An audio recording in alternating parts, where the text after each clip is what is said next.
شبا رو از تو ستاره بدار، در دل من صدای یک یار.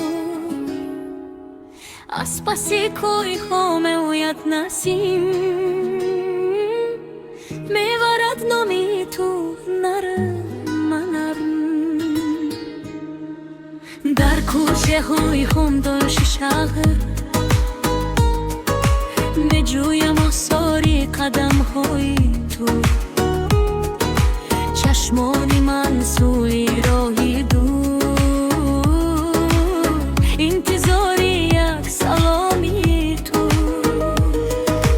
گلهای بهار از تو میدانیم، آبهای دریا از تو میخوانم. هر کجا روم هر کجا باشم، در قلبم تنها تو میمانی. اگر باد بیاید از طرفی تو، پیامی مهرا بیارد با من. اگر ما نگاه کند به زمین، نامی تو را نویسد به آسمان. هی نوری راه‌های آرزویم، با تو زیباستر یک روز و شبم. مثل سرودی نو در بهاران، تو هستی سبب تپش دلم. ای نوری راه ای همسفرم، با تو روشن هستم و میگردم تا ابد مانم در کنار تو، چون آفتاب و صبح به خزان.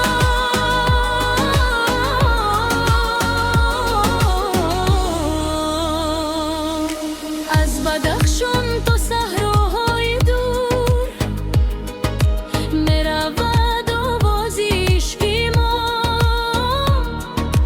در ارترانه شمالی سر، میپیچد افسانه عشقی ما. رنگین کمان بهد باران نمام، مثل تبسمی شیرینی تو. هر یک لحظه زندگی من پر شده است از یادی تو. اگر شب دراز شود به تو،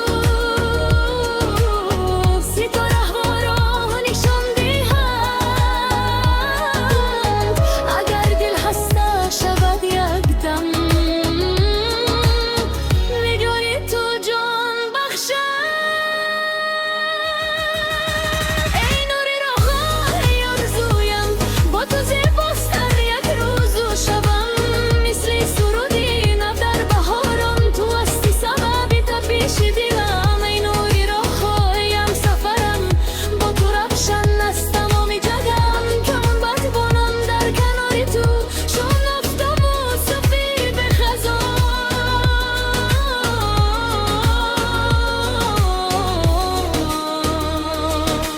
بگذار زمان گذرد آرام، بگذار فصل خود دیگر شد.